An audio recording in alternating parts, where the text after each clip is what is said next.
Hello, good evening. Welcome to today's session of the leadership conversation. Thank you for those who are just arriving. Thank you for those who are just arriving. Those who are returning, thank you. Welcome. Those who are just arriving, welcome for the first day. I hope that you find our session very useful. So yes, thank you. You are here. All right. Good. Yeah. Great. Welcome those who are arriving. It's going to be a very exciting day today. As the topic shows, we are looking at leadership effectiveness at the national level. In our previous conversation, we began to explore the role that colonialism played in our development discourse and in shaping national level development in our countries. It seems to be the case that anywhere that there's a history of colonialism, the outcomes that the countries experience seem to run through. In other words, they seem to be similar throughout the countries, regardless of geographical location and so on and so forth. So there seems to be some kind of trend that runs through as far as leadership is concerned in countries that have experienced colonialism. And although it has been centuries or decades since colonialism ended in many parts of Africa, I do think that although it has ended politically, it still hasn't ended mentally. Psychologically, it's still there and it's still lingering, and its legacy still lingers around. And so tonight we are exploring the lingering legacy of colonialism on national level leadership in Africa. We are focusing our discussion more on Africa. Of course, the situation is true for several other countries that were colonized outside of Africa, in the Americas, Latin America, and Asia, and other parts of the world. But my concern today is on Africa. Now, last week or last Thursday, which was the very last day that we had the presentation, we noticed that there are certain things that governments are supposed to do, leadership is supposed to do at the national level. We looked at the comparative roles of the various arms of government, the legislature, the executive, and then the judiciary. We looked at their comparative roles in governing the state. We look at the government that they form as the body of people that use state power to get things done, and that the use of state power can either produce poverty or it can produce prosperity.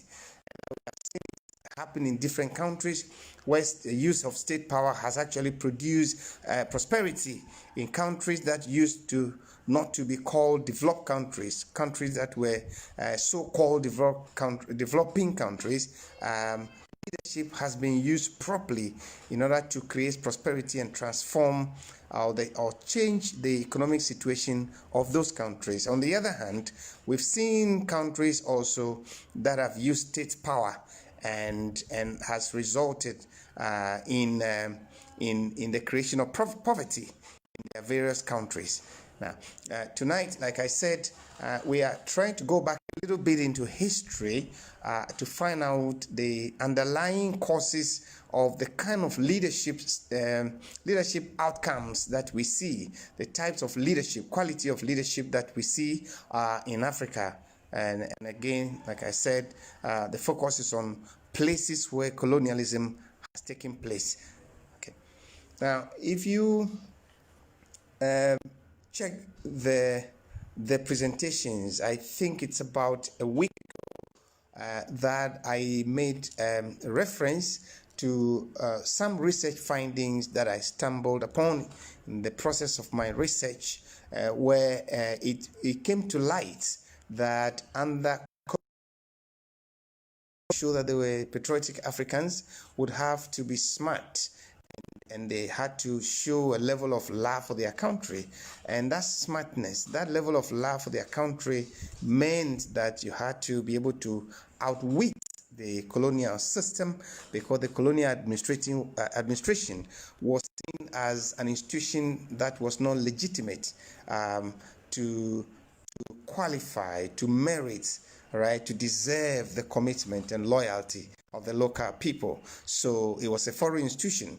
It was forced on us. So those who wanted to show that they were true Africans would have to do something that outwits the system, the colonial system. So if you could steal some money, if you could loot some things, look and loot the colonial administration, steal some money, and then feed the local people, or you go to work late and then you close early, and you can escape, some money that's meant for some things, and then you're channel it to your family. And of course, it was justified then, because in the colonial regime, the colonial people, the people, the colony, the citizens in the colony, the nationals in the colony were not seen as an end in themselves. They were seen as a means to, in other words, the harnessing, exploration and exploitation of and human was done all to the interests, or for the interests of the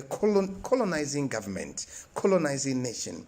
And so the people in the colonies were seen as a means to an end. They were seen as a means to an end. Now, and this way of looking at them also dictated or gave rise to the type of management style that was used when these people were being managed at the workplace. So obviously, it was the autocratic style of leadership that was used throughout, and the people were treated like people with no brains. They were commanded what to do, and they had no right but to comply, to do everything. And power was vested in very few hands who knew, or who thought, who operated on the assumption that they knew what it was that had to be done, and that if you were brought as a manager, as a worker, as an employee, as an officer, you were not required to tell them what to do. Don't tell us what to do. You are brought here not to come and tell us what to do, but to come and do what we tell you. And you need to know your place. You need to know your place. You need to be seen and not heard. So they were told to be seen and not heard. So the workers were there to be seen, and they were not to make contributions at all. And so the management style that was used was the autocratic style of management, and the political style, the governance style that was used wasn't actually democracy. It was something else. Okay, it was something else. So all of this meant that the people that were working in the colonial administration did not see the colonial administrators as their leaders. They were just bosses, and anything they could do to steal from the system, they did. Anything they could do to loot the system, they did. Anything they could do to be smarter or to outsmart the system, they did. Now, we also have to understand that the profits that were made, the revenues that were raised, were not spent in these countries. They were repatriated to the colonizing country for the building of these countries. And so if the matter be like that, then the colonial people, when they had a chance, they looted, and that was supposed to be fair. That was seen to be ethical in those days, as far as the local people were concerned, as far as the nationalistic thinking people were concerned, as far as patriotic thinking people were concerned, because these people were coming to exploit us and to take everything at all that they produce here away. And so why do you want to help them to succeed? But over the years, this culture came to be developed, particularly in the government sector, that when you are working for government, you need to steal government, you need to loot government, and so on and so forth. And then in the government sector, the type of management style that was used was not management, it was the autocratic style of management that was used in the majority of the cases. And then in governing the colonies, democracy was not used. It was autocracy or other forms of government that were used. I'm just trying to lay the how do we call it, the foundations for my discussion. Okay, now, so there was no professionalism in handling the people at the workplace. There was no commitment, okay? There was no loyalty to the administrative regime in those days. That was the situation. Then we became, of course, there's one point that needs to be made. You see, because the colonial people were not the means, they were not the end, they were rather the means to an end during the colonial regime. And what that meant is that they were not thinking about this. When they were exploring our gold, our bauxite, our manganese, our resources all over, our timber resources, etc., we were not the focus, we were not their objective. We were being seen as a means to an end. So they will use this to meet their needs, their needs. Okay, so we were not the focus. So they will not develop our country. They will not develop our country. The economic conditions in these countries were so bad. Socioeconomic conditions in these countries were so bad, where they were extracting all these natural resources from. They were so bad. And why did this matter? This mattered because anytime they wanted from the colonial countries or colonizing countries to come and help to manage the local administration in their colonies, they then had to persuade the people with very juicy reward packages to allow someone from Britain to come to Ghana or to come to Nigeria or to come to Syria, wherever at all, to the Gambia or wherever, to live and work under these conditions. So they had to give them very good packages, okay, to attract them to come. And with good packages, they attracted them, and they came to work for the government, and they worked under these sorts of conditions, benefits, and so on and so forth. Now, then it became a yardstick. It became like the benchmark. So anybody trying to work with the local administration was looking forward to have these benefits. And then, of course, a few local people that became privileged or lucky, in quotes, to become integrated in the local administration were also given these sorts of privileges, even if in very reduced forms. But nonetheless, they were given these benefits and these privileges. Now, the local people saw these few individuals that were working in the local administration. They saw them as very lucky, very fortunate, and then everybody expected that these people working in the local administration would live under certain conditions, and there came to be developed a form of entitlement. Anybody going into the local administration had very, very heavy expectations on the local administration. And of course, there were just very few of them. And so the local administration was able to meet these heavy demands. And the commitment to the state, I don't know how it was then, but I guess that very little commitment to the state was at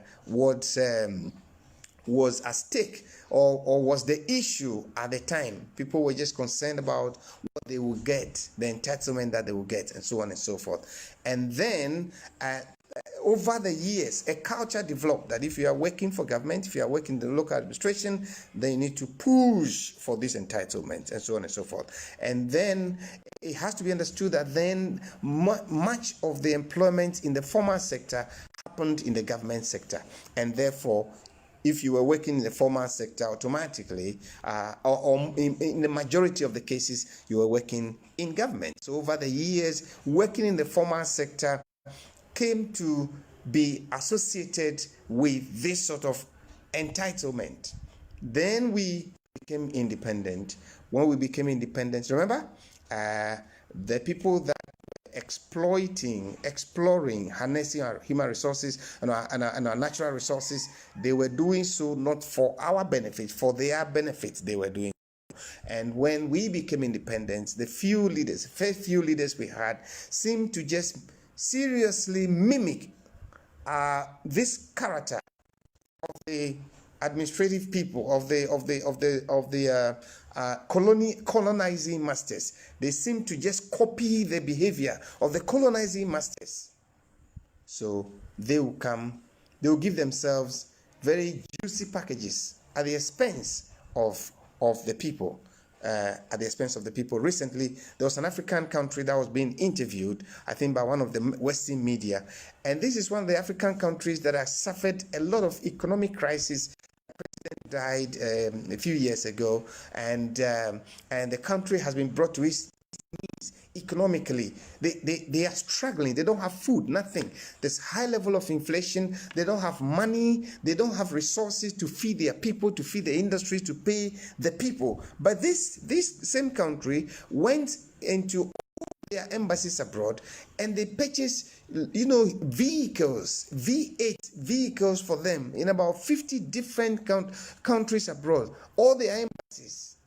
These things were purchased for them. And government officials, they purchase vehicles, expensive vehicles. And so you look at this and you're asking, why is this so? Yes, because the thinking is that when you're in government, you have to be entitled to so much. It is no longer government for the people, by the people. It's only the people, okay? Because you get the mandate from the people.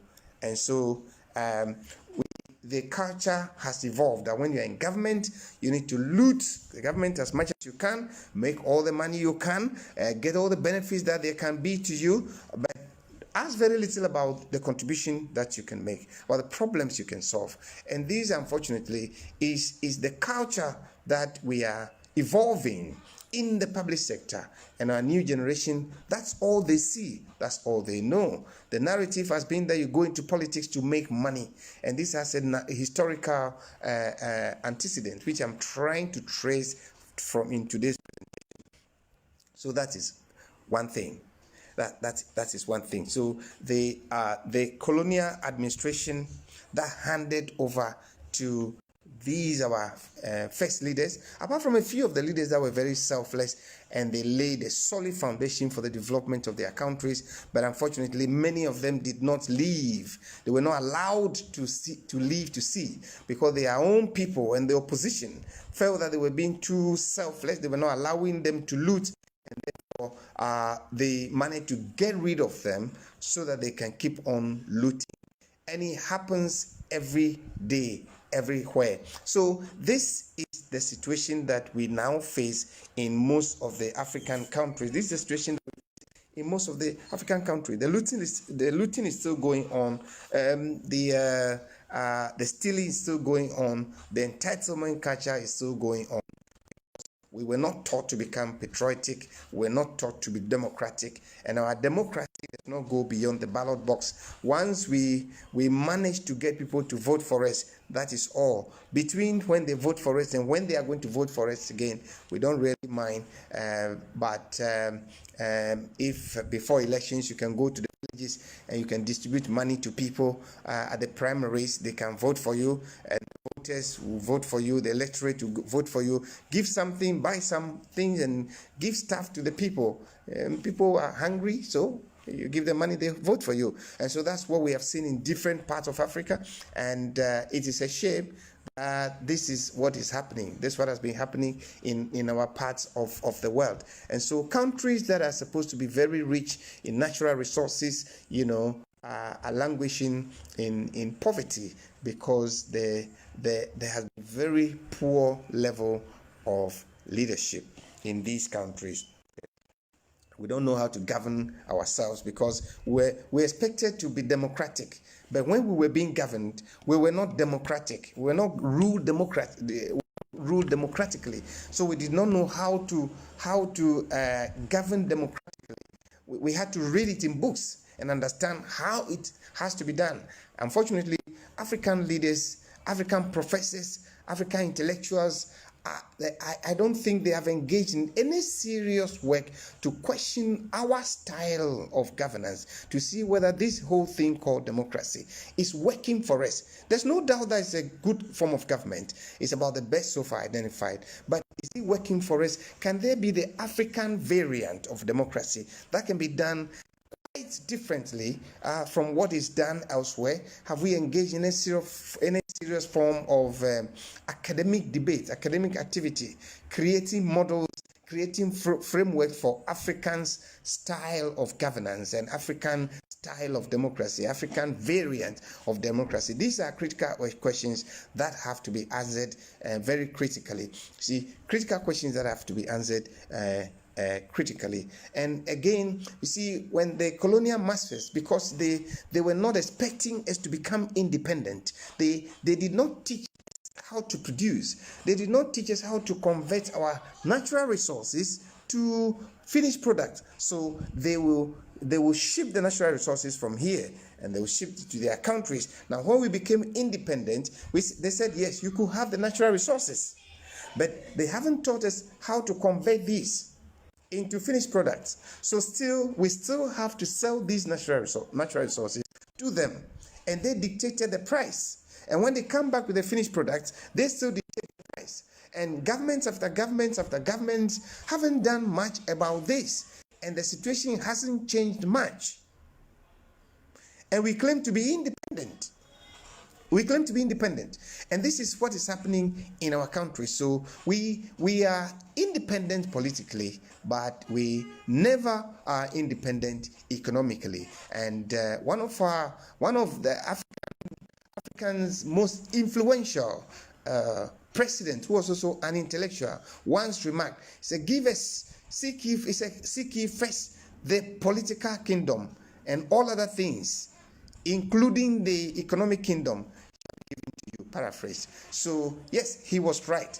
Ghana, and for that matter Africa, never set out those who sought for independence, their objective was not political independence. Their aim was not political independence, but as an objective they needed to have political independence. Their aim was access to the socio-economic resources, to be in charge of the economy, to be in charge of the management of the resources. But in order to do that, you first needed to be politically independent.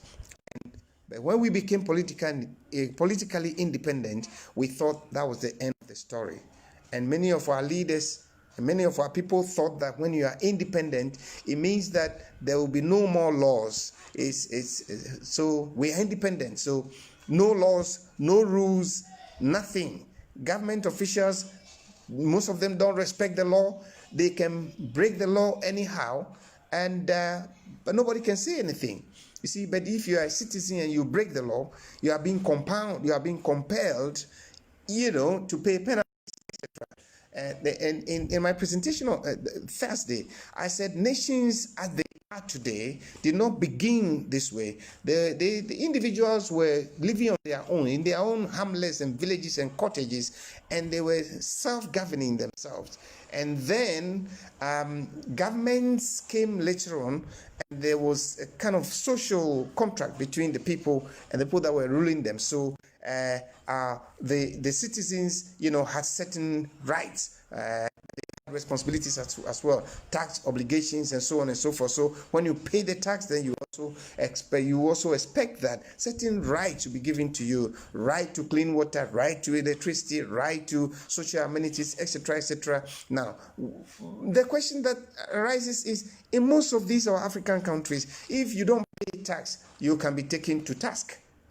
But if this same tax that are supposed to be used to build your roads are not being used to build the road projects are started and then they are left unattended, and the roads become so bad, and you drive on these roads, your car breaks down. Electricity is not available, water is not available. You build a new house and you have to buy a polytank, and then every week you are buying water. When these simple amenities cannot be provided, but you cannot take government to court. The road, there are potholes on the road. You drive on these transport roads, your car breaks down, okay, your absorbers get broken, you can't take government to court. But it should be possible for us to take government to court. So our people need to be educated to know that, look, these are right. This is a social contract. We are not paying taxes for vain. In the colonial regimes, taxes were paid. They were recouped. They were repatriated to the colonizing countries. But the situation has changed. And so it's good that we begin to have a conversation on these issues. Why am I talking about all of this? I'm talking about this because, you see, the future of our country is at stake. And for most of the young generation or the younger generation, their understanding is that when you want to be rich, go into politics. Okay? Go into politics or go and do business. If you want to make money, go into politics. Just know how to talk. Just know how to do the branding. Know how to connect and build networks and do the politics well and make the money. And once you get in there, get as many of your family people in there, build as many houses as you can, buy as many cars that you can, and amass to yourself as much wealth as you possibly can. So even when you lose, you know that for the very foreseeable future, you are going to be economically fine. You're going to be economically comfortable. And this is the situation. So most people go into government not because they want to solve a problem, but because they want to make money. This is killing our country. It's not good for our democracy. It's not good for our country at all. So I am engaging. I'm bringing these discussions so that we can begin to have a kind of conversation, particularly the younger generation. There has to be a reorientation, national reorientation. We are talking about patriotism. We are talking about love for the country. We are talking about how we should be governed. We are talking about the things that are happening in the current government that are not the right thing, the wrong things that have come to be accepted as the right, that have been pushed to the